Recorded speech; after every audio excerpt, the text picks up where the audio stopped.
What's up guys, Jim Yosef here and welcome to a brand new video. Today we're going to take a look at the official nominations for the PFA Player of the Year as well as Young Player of the Year.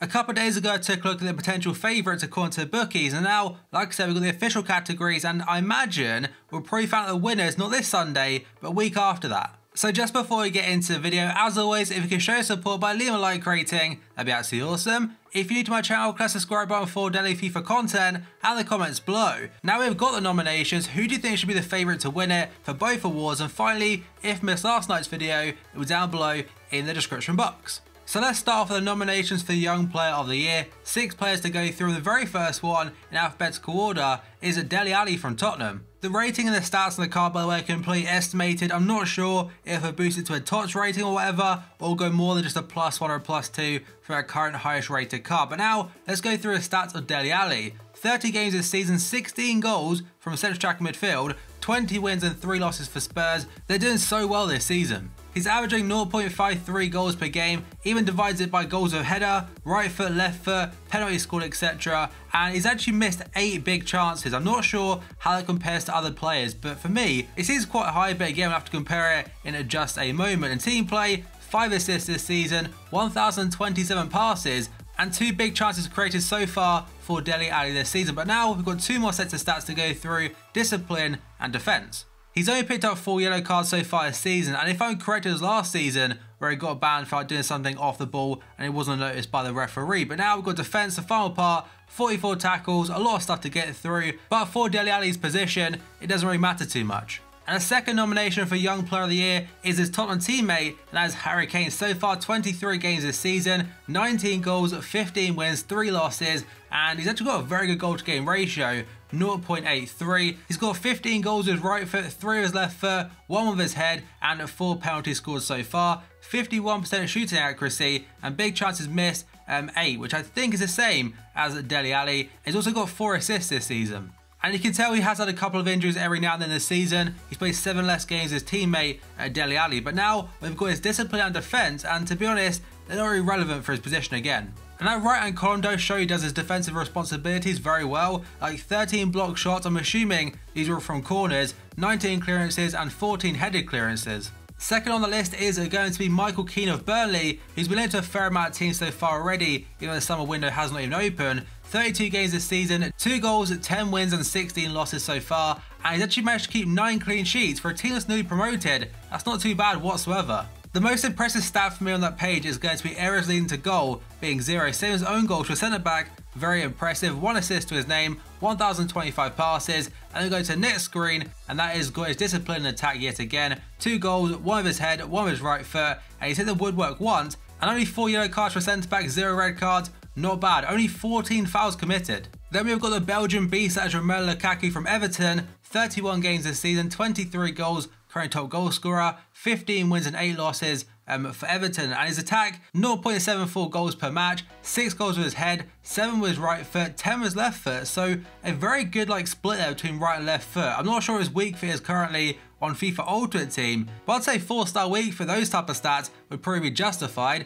0 penalties scored, very impressive, although he doesn't actually take them of course. He scored 1 free kick and 23 goals from 88 shots, not a bad conversion rate in the slightest, 51% shot accuracy, 3 times hitting the woodwork and 8 big chances missed. Alongside the 23 goals, he also has contributed with 6 assists for the rest of his teammates and at 29 crosses in total, which is quite strange for the big man that should be inside the box. Then we go on to his other stats, again discipline and defence. Just like Harry Kane has got his fair amount of block shots in there, of course from set pieces, 3 yellow cards, 0 red cards, and 30 offsides. The next nomination is going to be Pickford from Sunderland. So far 22 games this season, 3 clean sheets, 4 wins and 15 losses. Statistically, it doesn't look too great for him, but again remember, he's a goalkeeper that's tested a hell of a lot, hence 108 saves made. He's conceded 37 goals so far in 22 games. Again though, it's not mainly his fault because when you've got a defence like Sunderland's in front of him, they have not been good at all this season. He's going to concede goals. No matter what goalkeeper you put in that situation, of course they'll struggle in that type of stat, but I'm pretty sure he'll get a big move this summer. I'm not 100% sure who he'll go to because a lot of teams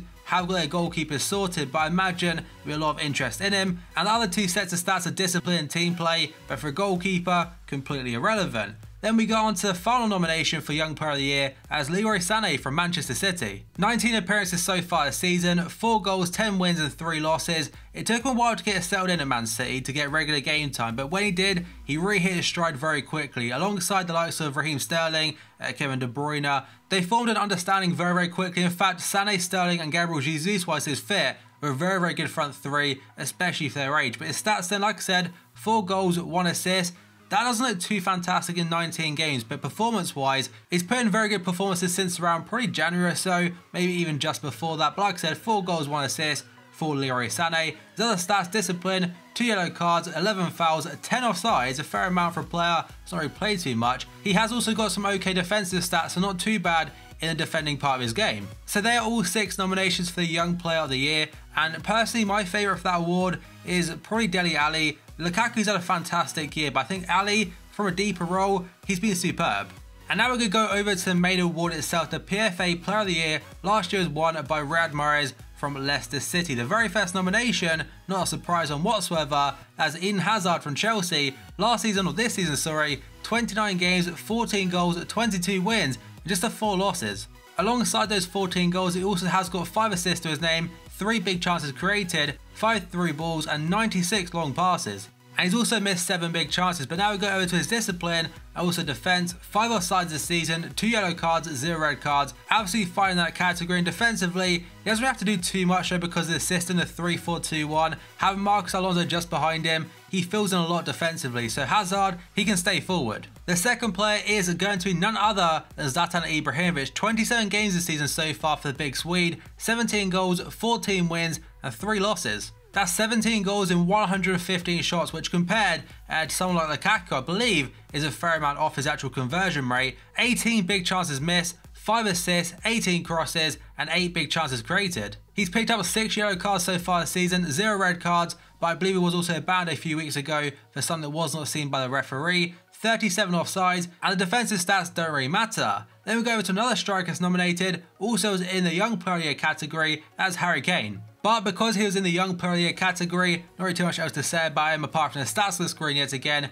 23 games, 19 goals and 4 assists. And there's discipline and defence once again. The next nomination is a current favourite, N'Golo Kante. 30 games so far this season for Chelsea, 1 goal, 23 wins and 4 assists. But he's not there for their goals and assists, to be honest. 1 goal, 1 assist to his name. It's actually the next set of stats we'll go through, which are discipline and defence. It shows how good he really is. 105 tackles to his name, 67% tackle accuracy, 10 block shots, 65 interceptions, 39 clearances, 235 recoveries, 31 successful 50-50s, and finally, 0 errors leading to goal. And you can understand why Kante is definitely the favourite so far, along with Eden Hazard. Now we've got the next nomination, just like Harry Kane was also in the first category, and that is Romelu Lukaku. 31 games, 23 goals, and 6 assists so far. And will he be at Everton next season? We'll have to wait and see. But the final nomination for PFA Player of the Year is Alexis Sanchez from Arsenal. The Chilean has played 30 games this season with 18 goals,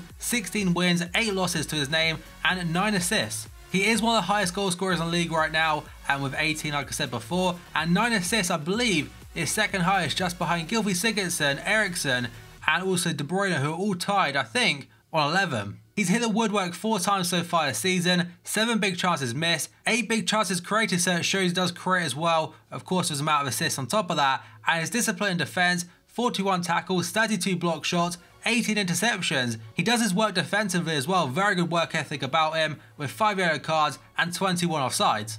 And here's the final nomination for the PFA Player of the Year. I believe it's all voted by players, by the way, so the public vote, it has no impact on it whatsoever. I believe the current favourite, in fact, is Kante winning on the public vote, and I think Dele Alli for Young Player. And my favourite for Player of the Year, I've said it before, is going to N'Golo Kante, with Hazard just behind. And that, guys, is going to be the end of this video. So as always, if you enjoyed it, show support by leaving a like rating. That'd be absolutely awesome. If you're new to my channel, click the subscribe button for daily FIFA content, and the comments below. Who do you think should win Player of the Year as well as a Young Player of the Year? And finally, if you missed last night's video, it'll be down below in the description box. So thank you for watching this video, and I'll see you next time.